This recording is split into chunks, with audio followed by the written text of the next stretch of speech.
For 3 decades, he's been called a terrorist and a tyrant. Now Libya's Colonel Muammar Gaddafi is again at the center of a firestorm. Last month, after a 9-month trial, a Libyan intelligence officer was convicted of killing 270 people in the 1988 Pan Am bombing over Lockerbie, Scotland. And once again, the question was raised: did Gaddafi order the bombing? Recently, we had the chance to ask him directly. The Gaddafi we encountered was one we haven't seen before, a man intent on putting Lockerbie behind him and making peace with the West. Our journey took us 100 miles south of Tripoli to the edge of the Sahara Desert. We were not told in advance where he would be or when we could see him. His whereabouts are a closely guarded secret. When the call came, we were led to a heavily guarded group of tents. Gaddafi, the leader of the Reagan administration called the most dangerous man in the world, finally emerged. He portrays himself as a man of the desert. He was born in a tent, the son of a Bedouin nomad. What do you think Americans might think when they will see you here, a man in his place? They can see simple man, he's not terrorist. A simple man who's not a terrorist. That's why Gaddafi invited us here, to convince us that he and Libya have changed. Can I try? As soldiers prepared us a lunch of fresh camel meat and couscous, Gaddafi prayed. He is a devout Muslim, but he is going to have a hard time convincing the Lockerbie victims' families that he is not a terrorist. When we sat down at his compound in Tripoli a few weeks before the end of the trial, he rarely looked at me directly and repeatedly denied any involvement with the Lockerbie tragedy. You knew nothing? We don't know. At the time, there were many reasons to make anybody hate America. When the Lockerbie verdict was rendered at the end of January, only one of the 2 Libyans on trial returned home to a hero's welcome. The other had been convicted for causing the deaths of 270 people. Gaddafi responded with a tirade against America, playing to a domestic audience that has suffered under years of U.S. sanctions, imposed because he had refused to turn over the suspects for trial in America. He says the sanctions have cost his country more than $30 billion. He accused America of fixing the trial, and he chastised the United States for not lifting the economic sanctions. That was something he said President Clinton had promised. He said when he finished it, there will be no problem between us. President Clinton said that? Yes, said that.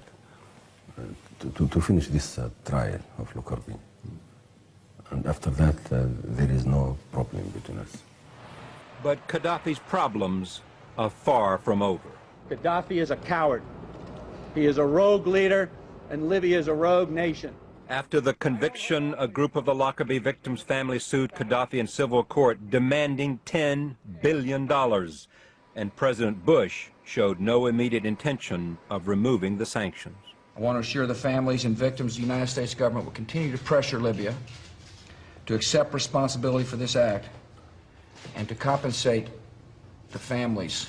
What do you say to them, families? I express my sympathy to these families, and of course we are very, very sorry.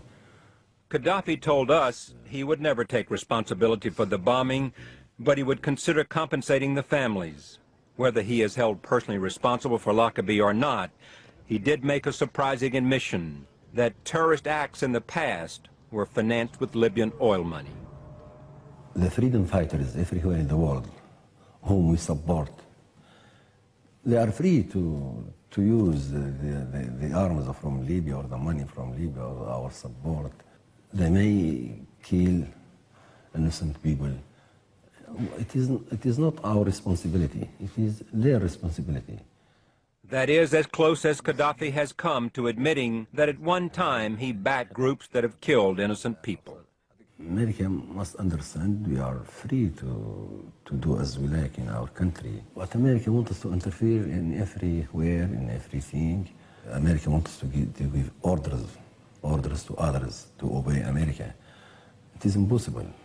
We have to resist this. Since he took power in 1969, Colonel Gaddafi fostered a reputation as an unpredictable rabble-rouser and became America's loudest critic in the Middle East.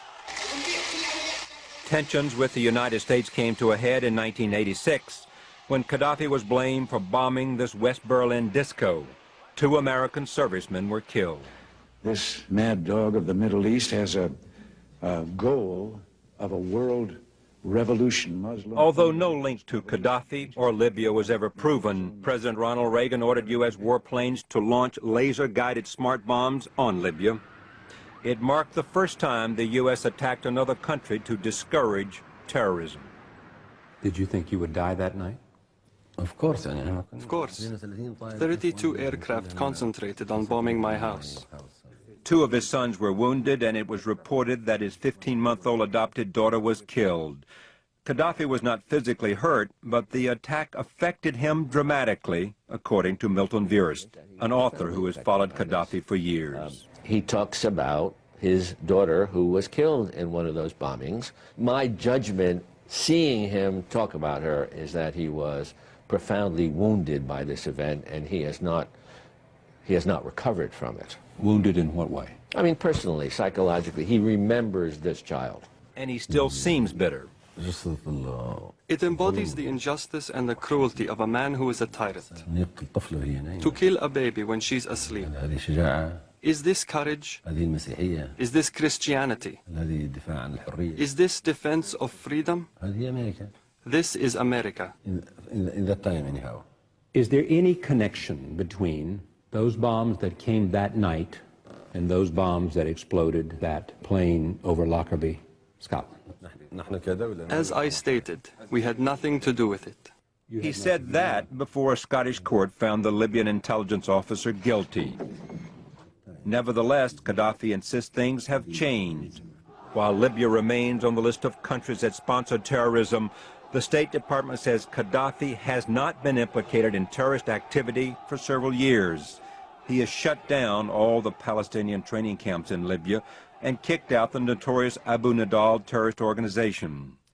We did that because the atmosphere in the world in that time was like this. Because it was no longer in Libya's interest to have what the world thought of as terrorists in your country. Yes? Yes, of course. But U.S. intelligence analysts and also former Secretary of Defense William Cohen still worry that Gaddafi may be secretly building weapons of mass destruction. He continues to try to acquire a long-range missile capability. At the same time, he has not become committed to the Chemical Weapons Convention. It's unlikely sanctions will be removed until what? Until we see a fundamental change in behavior on Gaddafi's part. If you had a chance, would you sign a treaty against biological and chemical weapons? All such potential should be destroyed, wiped out. First of all, America should destroy its arsenals. I'm against the presence of such weapons anywhere in the world. Such weapons should be destroyed, all of them.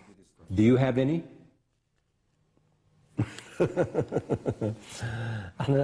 On the contrary, I just want to caution against such dangers. We should protect the world from such evil.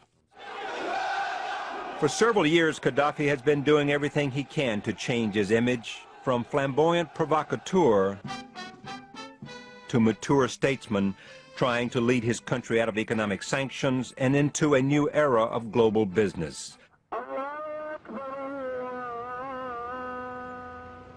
Gaddafi still has complete control of Libya, but there is plenty of evidence of Western influence. Half of Libya's 6 million people are under 18, listening to American hip-hop and wearing Italian clothes.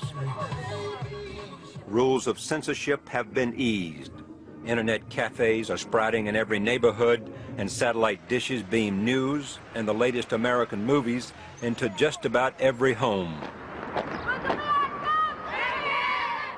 And bucking Muslim traditions, Gaddafi encourages women to be less subservient to men.